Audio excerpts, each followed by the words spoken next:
Praise the lord. ಕರ್ತನ ನಾಮಕ್ಕೆ ಸ್ತೋತ್ರ ಉಂಟಾಗಲ್ಪಡಲಿ. ಪ್ರೀತಿಯುಳ್ಳ ದೇವಜನರೇ, ಯೇಸು ಕ್ರಿಸ್ತನ ಹೆಸರಿನಲ್ಲಿ ನಾನು ನಿಮ್ಮನ್ನು ವಂದಿಸುತ್ತೇನೆ. ಕೀರ್ತನೆಗಳು 4ನೇ ಅಧ್ಯಾಯ 8ನೇ ವಚನದಲ್ಲಿ ವಾಕ್ಯ ಈ ರೀತಿಯಾಗಿ ಬರೆಯಲ್ಪಟ್ಟಿದೆ. ಯೆಹೋವನೇ, ನಾನು ಯಾವ ಅಪಾಯವೂ ಇಲ್ಲದೆ ಸುರಕ್ಷಿತನಾಗಿರುವಂತೆ ನೀನು ಕಾಪಾಡುತ್ತಿ ಎಂದು ವಚನ ಬರೆಯಲ್ಪಟ್ಟಿದೆ.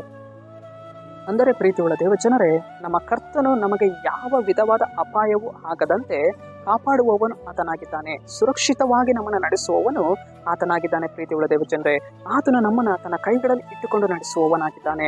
ನಾವು ನಡೆದು ಹೋಗುವಂತಹ ಮಾರ್ಗಗಳಲ್ಲಿ ಎಷ್ಟೋ ವಿಧವಾದ ಒಂದು ಕೇಡಿನ ಮಾರ್ಗಗಳು ಹೋರಾಡಿಕೊಂಡಿರುತ್ತೆ. ಆ ಎಲ್ಲ ಕೇಡಿನ ಮಾರ್ಗಗಳಲ್ಲಿ ಕರ್ತನು ನಮ್ಮನ್ನು ತಪ್ಪಿಸಿ ಸುರಕ್ಷಿತವಾಗಿ ನಡೆಸುವುದಕ್ಕೆ ಆತನು ಶಕ್ತನಾಗಿದ್ದಾನೆ. ಕರ್ತನಾದ ಯೆಹೋವನೇ, ನೀನು ನನ್ನ ಜೊತೆಗಾರನಾಗಿರುವುದರಿಂದ ಅಪ್ಪ, ನನಗೆ ಯಾವ ಭಯವೂ ಇಲ್ಲ, ನೀನನ್ನು ಸುರಕ್ಷಿತವಾಗಿ ನಡೆಸ್ತಾ ಇದೆಯಾ ಎಂದು ಕರ್ತನಿಗೆ ನಾವು ಸ್ತೋತ್ರವನ್ನು ಮಾಡಬೇಕು. ನಮ್ಮ ಜೀವಿತದಲ್ಲಿ ಎಷ್ಟೋ ವಿಧವಾಗಿ ನಮ್ಮ ಕಣ್ಣು ಮುಂದೆ ಅಪಾಯದ ಕಾರ್ಯಗಳು ಹಾದು ಹೋದ್ವಲ್ವಾ? ಆ ಎಲ್ಲ ಪರಿಸ್ಥಿತಿಗಳಲ್ಲಿಯೂ ಕರ್ತನು ನಮ್ಮ ಸಂಗಡಿಗನಾಗಿ ನಮ್ಮನ್ನು ನಡೆಸಿದನಲ್ವಾ? ಆದ್ದರಿಂದ ನಾವು ಕರ್ತನಿಗೆ ಸ್ತೋತ್ರ ಹೇಳಬೇಕು. ಕರ್ತನೆ, ಎಲ್ಲ ಅಪಾಯಗಳಿಂದ ನನ್ನ ತಪ್ಪಿಸಿದ್ಯಾ? ಕರ್ತನೆ, ಎಲ್ಲ ಕೇಡಿನಿಂದ ನನ್ನ ಬಿಡುಗಡೆ ಮಾಡಿದ್ಯಾ? ಅದಕ್ಕಾಗಿ ನಿಮಗೆ ಸ್ತೋತ್ರ ದೇವರೇ ಎಂದು ಹೇಳಬೇಕು. ಸರಿ, ನಾವು ಪ್ರಾರ್ಥಿಸೋಣ. ಕರ್ತನೆ, ನಿಮಗೆ ಸ್ತೋತ್ರ.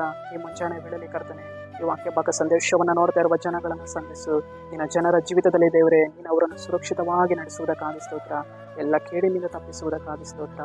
ನಜರೇತಿನ ಯೇಸುವಿನ ನಾಮದಲ್ಲಿ ತಂದೆಯೇ, ಆಮೆನ್.